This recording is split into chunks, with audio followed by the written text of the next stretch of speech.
Doctor ortho Ayurvedic oil and capsule. अब दर्द भी घुटने टेकेगा। मुख्यमंत्री हेमंत सोरेन की अध्यक्षता में झारखंड कैबिनेट की हुई बैठक। कैबिनेट की बैठक में कुल 40 प्रस्तावों पर लगी मुहर। सरकारी सेवक निवारण नियमावली 2026 को मिली स्वीकृति। उच्च तकनीकी शिक्षा लेने वाली छात्राओं को मिलेगा छात्रवृत्ति योजना का लाभ। महाविद्यालय के पदाधिकारी, शिक्षकों और शिक्षकेतर कर्मियों के पदों पर होगी नियुक्ति। झारखंड पुलिस को मिले नए वाहन। विधानसभा परिसर में सीएम सोरेन ने 1485 नए वाहनों को दिखाई हरी झंडी। थानों को सौंपे 636 पेट्रोलिंग वाहन और 849 दोपहिया वाहन। 12 इंटीग्रेटेड थानों का भी किया शिलान्यास। अपराध पर सख्त साय सरकार। छत्तीसगढ़ मुख्यमंत्री विष्णुदेव साय ने कहा, अपराध के मामलों में त्वरित कार्रवाई कर रही सरकार। सीएम साय ने कांग्रेस पर विश्वासघात और भ्रष्टाचार का लगाया आरोप। प्रदेश को अपराध का गढ़ बनाने का आरोप लगाया।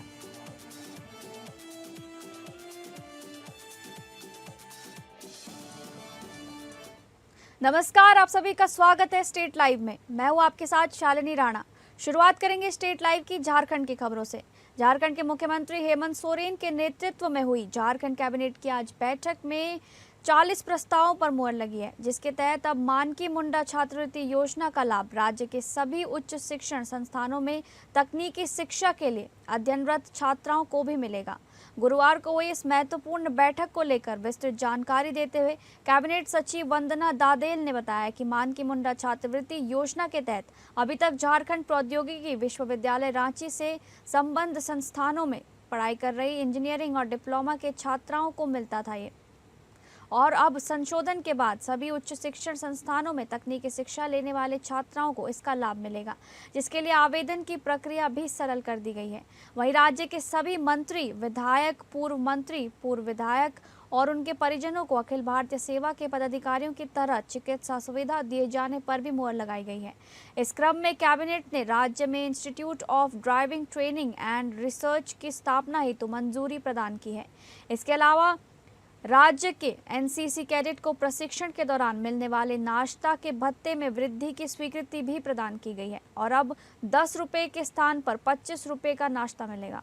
कैबिनेट ने राज्य के राजकीय विश्वविद्यालय तथा इसके अंतर्गत संचालित अभिभूत महाविद्यालय के पदाधिकारी, शिक्षकों एवं शिक्षकेतर कर्मियों के पदों पर नियुक्ति एवं पदों हेतु आरक्षण रोस्टर नियमावली के संबंध में निर्णय लिया। वहीं बीआईटी सिंदरी में 4 सेंटर ऑफ एक्सीलेंस की स्थापना हेतु BIT Sindri innovation and incubation centre foundation द्वारा सेंटर ऑफ एक्सीलेंस के संचालन करने हेतु 5 वर्षों के लिए 38,58,555 रुपए के अनुमति राशि की स्वीकृति प्रदान की है। इस अवसर पर कैबिनेट ने एक महत्वपूर्ण निर्णय लेते हुए पलामू जिला अंतर्गत रेलवे स्टेशन डेल्टागंज का नाम परिवर्तन करने हेतु मेदिनी नगर करने का निर्णय लिया है। उधर सरकारी सेवकों के विवादों के निपटारे के लिए राज्य सरकार ने झारखंड सरकारी सेवक निवारण नियमावली 2026 की स्वीकृति प्रदान की है। ये भी बता दें कि कैबिनेट ने Jharkhand city tourist tax rules 2025 के संबंध में मंजूरी प्रदान की है, जिसके तहत पर्यटकों को शहरी क्षेत्र के होटलों के बिल में अलग से टैक्स देना होगा। राज्य सरकार ने विदेशी और भारतीय पर्यटकों के लिए अलग अलग दर होटल के श्रेणी को ध्यान में रखकर निर्धारित किया है।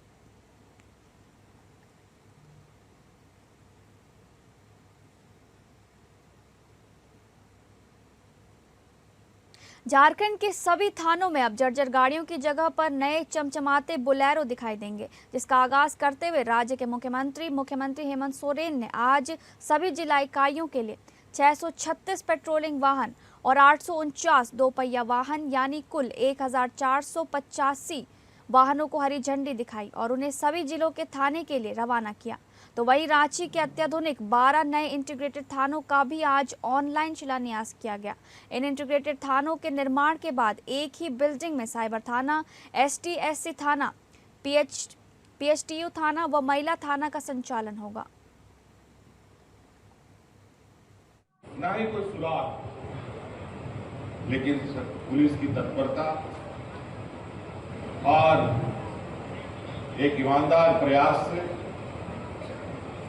उस बच्चे को भी ढूंढा गया और उसके पीछे कार्य करने वाले अंतर्राज्य गिरोहों का भी पर्दाफाश। तो इस प्रकार निरंतर कई घटनाएं देखेंगे जहां पुलिस ने बड़ी उपलब्धियां हासिल की। आज राज्य के ही अंदर नहीं बल्कि राज्य के बाहर से भी अपराधियों को खोज के लाया जाता है और उन्हें सजा भी दिया जाता है। लेकिन मैं इस बीच ये भी कहना चाहूंगा कि पुलिस की जो जिम्मेवारी है उसे हर हाल में वो जिम्मेवारियों का निर्वहन करना पड़ेगा।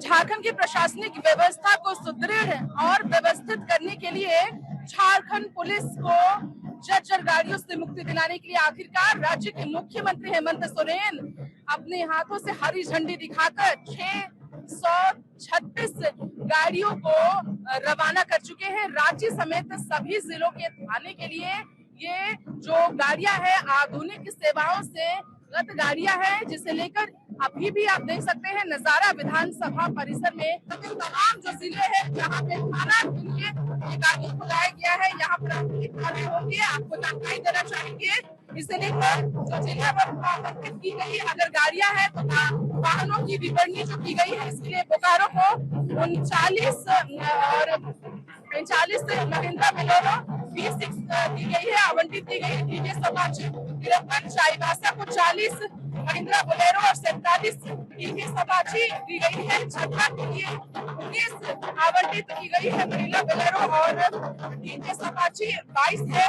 और देवघर के लिए धनबाद, दुमका, गढ़वा, गिरिडीह, गोड्डा, गुमला, हजारीबाग, जमशेदपुर, जामताड़ा, खूंटी, कोडरमा, लातेहार, लोहरदगा, पाकुड़, पलामू, रामगढ़, रांची, साहिबगंज, सरायकेला, खरसावा, सिमडेगा, XQRT झारखंड, इन सभी जगहों के लिए, इन सभी जिलों के लिए जो आवंटित वाहने हैं उनकी विवरणी की जाए तो कहीं पर 40, कहीं पर 20, कहीं 28, तो कहीं 30, कहीं 51 आसपास की बोलेरो महिंद्रा आवंटित की गई है। और वहीं तकरीबन 50, 40, 30 और 90, 80 आसपास की संख्या अलग अलग संख्या के साथ टीवीएस अपाची की आवंटन की गई है। कुल अगर बात की जाए तो 636 जो है महिंद्रा बोलेरो V6 की संख्या है जो आवंटित की गई है और 849 टीवीएस अपाची है जो कि पहली बार में आवंटित की गई है। ये पहले चरण में आवंटित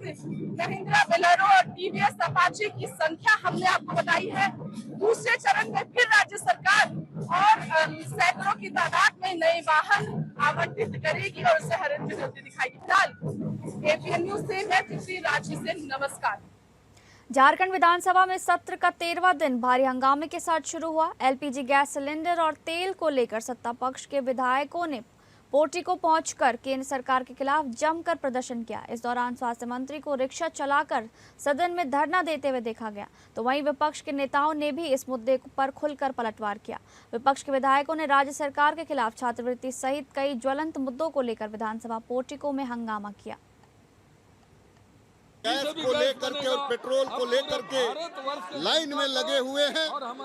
आज भारतीय जनता पार्टी के कार्यकर्ता से भी और देश के प्रधानमंत्री से भी लोग भारत की जनता पूछना चाहते हैं कि हमको हर हाल में पेट्रोल चाहिए, हमको हर हाल में गैस चाहिए। आप गैस उपलब्ध कराओ। अगर गैस उपलब्ध नहीं करा पा रहे हो तो गद्दी छोड़ो और देश को बेचना और देश को बर्बाद करना बंद करो। ये ट्रम्प से तब जाके हम लोग तेल खरीदेंगे। 90% जो हम लोगों का एनर्जी कंजम्पशन है, हम सारा एक्सपोर्ट में डिपेंडेंट है। ये बहुत ही स्थिति खराब है हमारी देश की और इसीलिए हम लोग अब रिक्शा का ही इस्तेमाल कर रहे हैं। पहले तो हम पूरे झारखंड सहित देशवासियों को ये विश्वास दिलाते हैं कि जब तक मोदी सरकार है तब तक आपको पैनिक होने की जरूरत नहीं है। ना तो एलपीजी की कमी है, ना तो पेट्रोल की कमी है। ये कांग्रेस के ऐसे ठगने वाले लोग हैं जो हिंदुस्तान का नाम को विदेशों में नीचा दिखाने का काम करते हैं। अरे इनका बस चले तो रेगिस्तान में रेत की कमी को उत्पन्न करने की क्षमता रखने वाले ये ठगने वाले कांग्रेस के लोग हैं। आज इनके दिग्भ्रमित करने से आप दिग्भ्रमित ना होएं। यहाँ पर कृत्रिम कमी किया जा रहा है जानबूझ करके, ताकि लोगों में अफवाह फैलाया जा रहा है, ताकि लोगों को एक भय का माहौल हो। काला बाजारी हो रहा है, दुगने दाम पर महंगे दाम पर बिक रहे हैं, मंदिरों के भोग बंद हैं और यहाँ तक स्कूलों के मध्याह्न भोजन बंद हैं।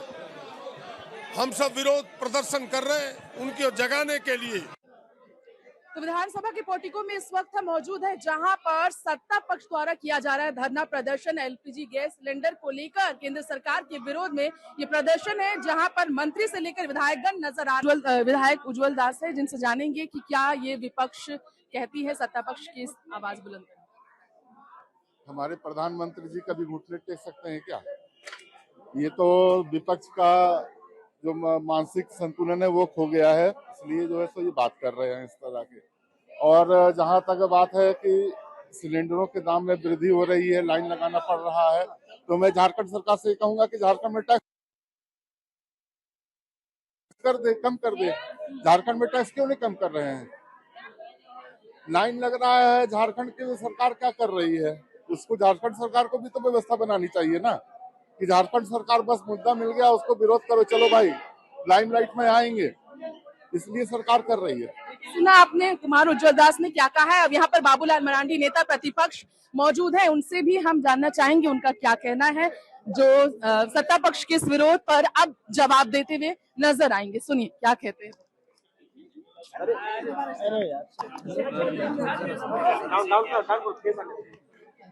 और इसके बाद भी क्योंकि इन लोगों को शौक है, इन लोगों ने कभी देखा ही नहीं था कि इस प्रकार की भी कोई व्यवस्था हो सकती है।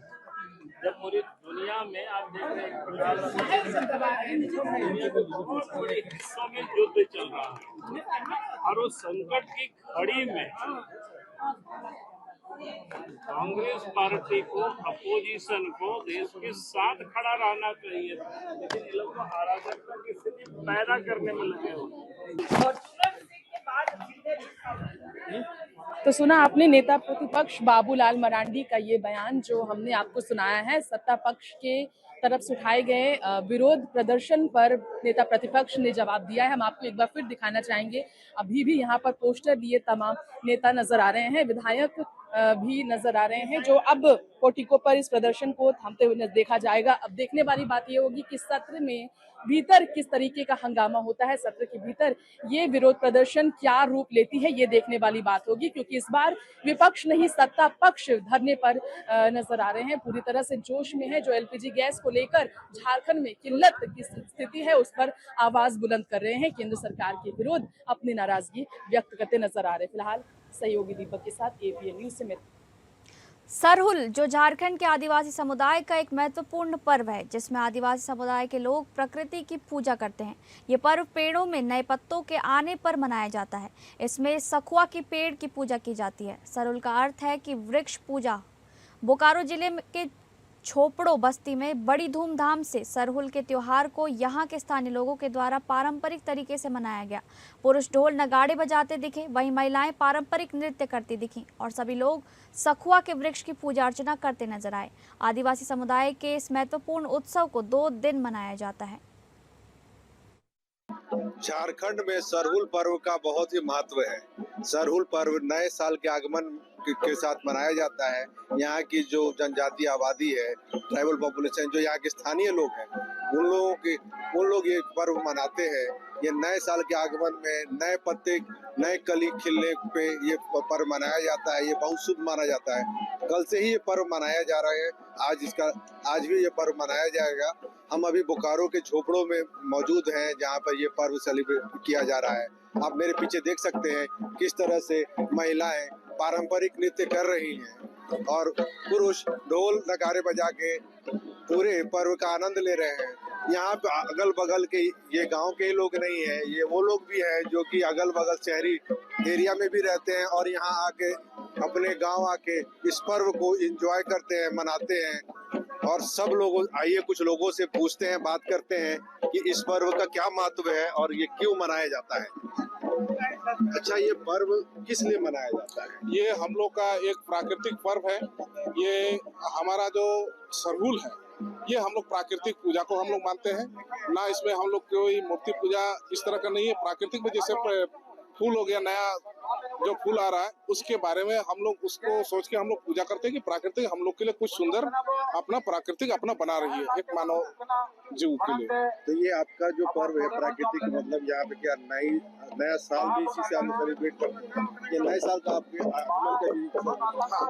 देखिए, ये जो है हम लोग का नया साल तो नहीं मानेंगे हम लोग इसको, क्योंकि ये त्योहार जो है हम लोग फूलों का त्योहार मानते हैं। नया साल हम लोग का एक माघ होता है, माघ महीना में, ये हम लोग उस समय हम लोग नया साल को हम लोग उस समय हम लोग उसको वेलकम करते हैं। कि आप अभी जब बात कर रहे थे, इन्होंने किस तरह से बताया कि इस आधुनिक दौर में भी इस पारंपरिक पर्व को किस तरह से यहाँ की ट्रेडिशनल लोग, यहाँ के स्थानीय लोग मनाते हैं, किस तरह से इसका महत्व है, लोग प्रकृति को किस तरह से भगवान की तरह पूजते हैं। झारखंड वासियों के लिए, यहाँ के मूल वासियों के लिए यह पर्व बहुत ही महत्वपूर्ण माना जाता है और वो इसको बहुत ही आदर सत्कार सम्मान से मनाते हैं। बोकारो से एपीएन न्यूज के लिए चंदन। खबरों में आगे बढ़ेंगे। अब बात करेंगे छत्तीसगढ़ से जुड़ी खबरों की। रायपुर से खबर है, जहां मुख्यमंत्री विष्णुदेव साय ने प्रदेश में कानून व्यवस्था को लेकर सरकार का पक्ष स्पष्ट किया है। मुख्यमंत्री ने कहा कि राज्य में होने वाले सभी अपराधों के खिलाफ उनकी सरकार त्वरित और सख्त कार्रवाई कर रही है। साथ ही सभी जिलों में मामलों की निष्पक्ष जांच के लिए स्पष्ट निर्देश भी दिए गए हैं। मुख्यमंत्री विष्णुदेव साय ने पूर्ववर्ती कांग्रेस सरकार पर भी तीखा हमला बोला। उन्होंने कहा कि जनता ने कांग्रेस को बड़ा जनादेश दिया था, लेकिन कांग्रेस सरकार ने उस विश्वास के साथ घोर विश्वासघात किया और प्रदेश को अपराध का गढ़ बना दिया। इसके साथ ही उन्होंने कांग्रेस शासनकाल में जमकर भ्रष्टाचार होने का भी आरोप लगाया है। अपराधी तो अपराधी है और जिस तरह से त्वरित कार्रवाई हुई है, मैं समझता हूं इससे पहले इस तरह की त्वरित कार्रवाई, इतनी जल्दी कार्रवाई कभी नहीं हुई है। और कोई भी होगा इस तरह का दोषीदार, और हमने निर्देशित किया है कि पूरे प्रदेश में हर जगह इसकी इंक्वायरी की जाए और विशेषकर जहां पर उसकी संभावना है, और कोई भी अगर इस तरह का अपराधी पाया जाता है तो उनके ऊपर अपराध कायम हो और उनके ऊपर सख्ती से कार्रवाई हो। रायपुर से खबर है, जहां प्रदेश में अवैध रूप से अफीम की खेती के मामले सामने आने के बाद मुख्यमंत्री विष्णुदेव साय ने कड़ा रुख अपनाया है। मुख्यमंत्री ने सभी जिलों के कलेक्टरों को निर्देश दिए हैं कि अपने अपने जिलों में संभावित क्षेत्रों का व्यापक सर्वे कराया जाए और ये सुनिश्चित किया जाए कि कहीं भी अवैध रूप से अफीम की खेती न हो रही हो। आज छत्तीसगढ़ के लिए और विशेषकर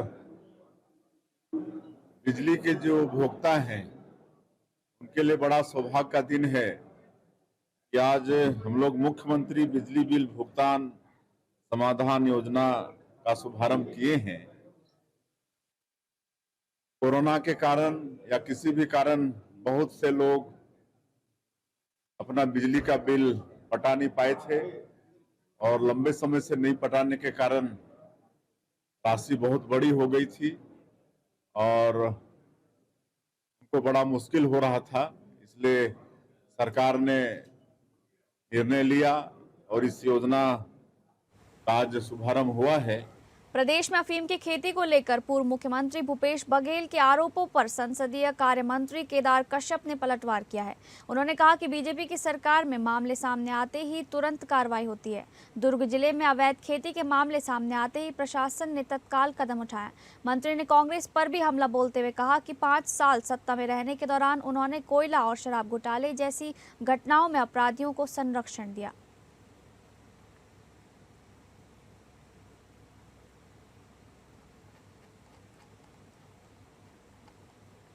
रायपुर से खबर है, जहां मुख्यमंत्री विष्णुदेव साय ने राजधानी रायपुर के पंडित जवाहरलाल नेहरू स्मृति चिकित्सालय स्थित सभागार से मुख्यमंत्री बिजली बिल भुगतान समाधान योजना 2026 का शुभारंभ किया। इस अवसर पर मुख्यमंत्री ने योजना का लाभ लेने वाले उपभोक्ताओं को प्रमाण पत्र भी प्रदान किए और अधिक से अधिक लोगों से इस योजना का लाभ उठाने की अपील की। इसके साथ ही प्रधानमंत्री सूर्यघर मुफ्त बिजली योजना के अंतर्गत 2,931 हितग्राहियों को 8 करोड़ 79 लाख रुपए की सब्सिडी भी अंतरित की गई। मुख्यमंत्री विष्णुदेव साय ने कहा कि बिजली आज लोगों की मूलभूत जरूरत बन चुकी है और इसके बिना जीवन की कल्पना संभव नहीं है। कोई संलिप्तता नहीं है, अपराधी तो अपराधी है और जिस तरह से त्वरित कार्रवाई हुई है, मैं समझता हूँ इससे पहले इस तरह की त्वरित कार्रवाई, इतनी जल्दी कार्रवाई कभी नहीं हुई है। और कोई भी होगा इस तरह का दोषीदार, और हमने निर्देशित किया है कि पूरे प्रदेश में हर जगह इसकी इंक्वायरी की जाए और विशेषकर जहां पर उसकी संभावना है, और कोई भी अगर इस तरह का अपराधी पाया जाता है तो उनके ऊपर अपराध कायम हो और उनके ऊपर सख्ती से कार्रवाई। रायपुर में इसी कार्यक्रम का आयोजन के दौरान मुख्यमंत्री बिजली बिल भुगतान समाधान योजना से लाभान्वित उपभोक्ताओं को प्रमाण पत्र वितरित किए गए। इस मौके पर सरगुजा के अंबिकापुर से आए रत्नाकर पाठक ने बताया कि इस योजना से उन्हें बड़ी राहत मिली है और उनका बिजली बिल पूरी तरह शून्य हो गया है।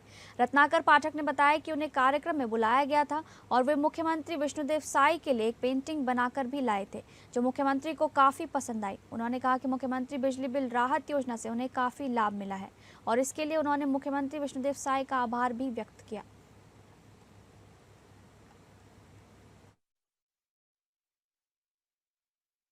सरगुजा से आया, बिजली बिल मुफ्त हो गया मेरा और उसी के लिए मेरे को यहाँ बुलाया गया था सम्मानित के लिए। तो मैं आया था, एक पेंटिंग लेके भी आया था पैरा आर्ट का, जो अपने माननीय मुख्यमंत्री जी को दिया हूँ और बहुत ही पसंद किए और मेरे को बहुत मुबारकबाद भी दिए इस बात में।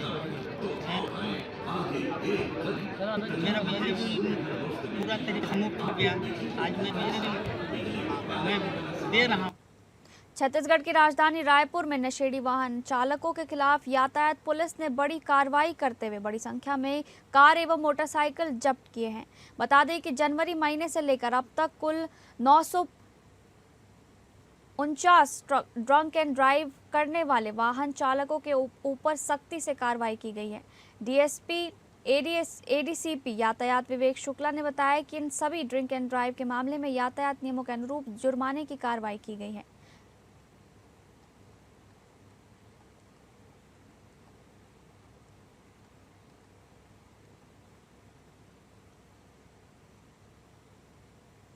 अब बात करेंगे महाराष्ट्र से जुड़ी खबरों की। नवी मुंबई के पाम बीच मार्ग पर लगाए जा रहे अवैध लोहे की कमानों और डिजिटल विज्ञापन बोर्डों को लेकर मामला गर्मा गया है। भाजपा विधायक मंदा महात्रे ने मुंबई में चल रहे बजट सत्र के दौरान विधानसभा में ध्यानाकर्षण प्रस्ताव के माध्यम से सरकार का ध्यान इस मुद्दे की ओर आकर्षित किया।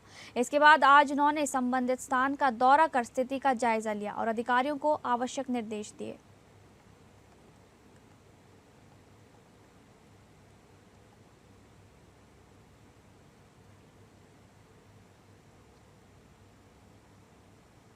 नवी मुंबई के बेलापुर में स्थित सिडको अर्बन हाट करीब 7 वर्षों के बाद एक बार फिर से शुरू कर दिया गया है।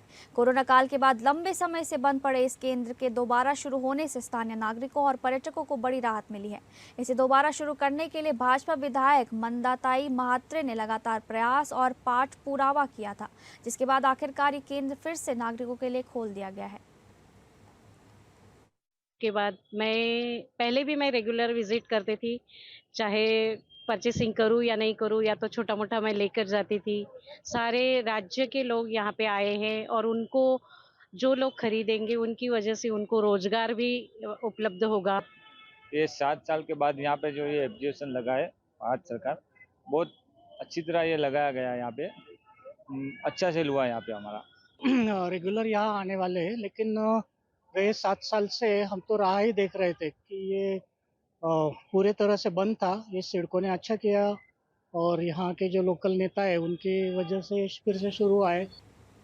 डोंबिवली में ईरान, इजरायल और अमेरिका के बीच बढ़ते तनाव के कारण गैस आपूर्ति को लेकर लोगों में पहले से ही चिंता का माहौल है। इसी डर का फायदा उठाते हुए साइबर ठगों ने डोंबिवली में एक नई ठगी को अंजाम दिया है।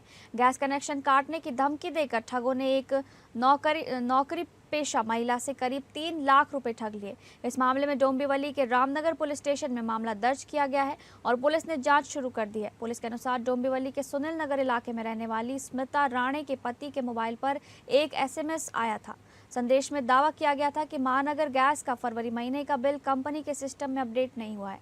साथ ही चेतावनी दी गई थी कि यदि तुरंत जानकारी अपडेट नहीं की गई तो गैस कनेक्शन काट दिया जाएगा।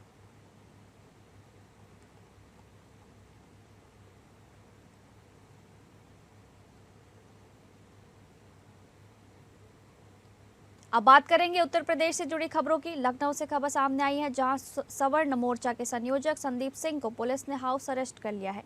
गोमती नगर पुलिस ने उनके विरामखंड स्थित आवास पर पहुंचकर ये कार्रवाई की। बताया जा रहा है कि UGC से जुड़े मुद्दे को लेकर उन्होंने एक आह्वान किया था। दरअसल संदीप सिंह ने लखनऊ में आयोजित होने वाले राजनाथ सिंह के कार्यक्रम में पहुंचकर UGC से जुड़े सवाल उठाने की अपील की थी। इसको लेकर पुलिस पहले से सतर्क थी और संभावित विरोध को देखते हुए उन्होंने उनके घर पर ही उन्हें नजरबंद कर दिया।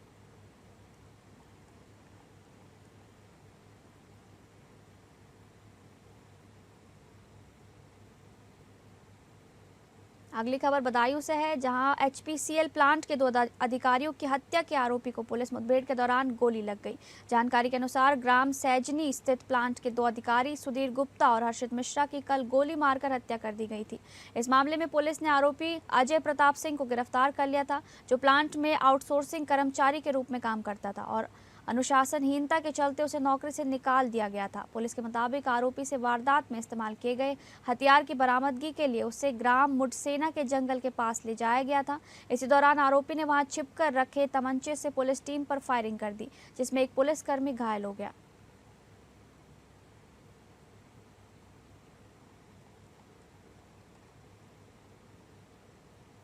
धर्मनगरी अयोध्या इस बार हिंदू नववर्ष का पहला दिन पूरी भव्यता और आध्यात्मिक माहौल में मनाने के लिए तैयार है। हिंदू नववर्ष के स्वागत को लेकर पूरे शहर में तैयारियां जोरों शोरों पर चल रही हैं। इस अवसर पर रामनगरी में विशेष धार्मिक आयोजनों की श्रृंखला होगी, जिसमें रामकोट की पारंपरिक परिक्रमा मुख्य आकर्षण का केंद्र रहेगी। वहीं जानकारी के अनुसार 18 मार्च को नव हिंदू वर्ष की पूर्व संध्या पर संत महंत और हजारों श्रद्धालु रामकोट की परिक्रमा करेंगे। इस पावन परिक्रमा में भगवान राम लला के मंदिर सहित कुल 108 मंदिरों का भ्रमण किया जाएगा, जो भक्ति और आस्था का अनूठा संगम होगा। ये रामकोट की परिक्रमा पिछले 21 वर्षों से पूज्य संतों ने प्रारंभ किया है। अयोध्या में रामकोट मोहल्ला, जिसमें हनुमानगढ़ी, कनक भवन, श्री राम जन्मभूमि सहित ऐसे सैकड़ों मंदिर हैं, उसकी परिक्रमा 2005 से पूज्य संतों ने भक्तों के साथ मिलकर के किया है। नववर्ष की पूर्व संध्या पर विक्रमादित्य महोत्सव न्यास के द्वारा रामकोट की परिक्रमा का आयोजन होता है। उसी की तैयारी बैठक है। संतों ने, सब गृहस्थों ने, अयोध्या वासियों ने बैठ करके भव्य परिक्रमा हो, सब लोग सम्मिलित हों, परिक्रमा का स्थान स्थान पर स्वागत हो, इस तरह की बातचीत। फिलहाल स्टेट लाइव में बस इतना ही। नमस्कार।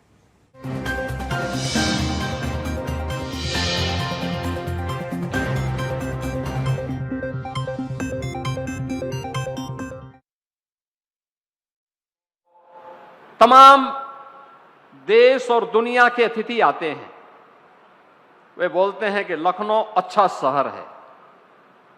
वे आप कहते हैं कि लखनऊ में साफ सफाई है, लखनऊ में कुछ नया करके दिखाया है, और लखनऊ वास्तव में अब मुस्कुराए कि आप लखनऊ में हैं, इसका एक प्रतीक बन चुका है। माननीय रक्षा मंत्री जी के नेतृत्व में लखनऊ ने विकास की जिस यात्रा को प्रारंभ किया, आज वह एक नए भारत के, नए उत्तर प्रदेश की राजधानी के रूप में अपनी इस पहचान को प्रभावी ढंग से आगे बढ़ाया है। आज लखनऊ में एक ग्रीन कॉरिडोर के सेकंड फेज के लोकार्पण और थर्ड और फोर्थ फेज के शिलान्यास के कार्यक्रम को तो यहां पर आज उनके करकमलों से यह कार्यक्रम शुभारंभ हो ही रहा है। अब लखनऊ में मेट्रो के कार्य को भी प्रभावी ढंग से आगे बढ़ाने का भी एक नई स्वीकृति प्राप्त हो गई है, जिस पर उत्तर प्रदेश सरकार ने भी पैसा दे करके भारत सरकार के साथ मिल करके लखनऊ की पब्लिक ट्रांसपोर्ट की बेहतरीन सुविधा को भी प्रभावी ढंग से आगे बढ़ाया है।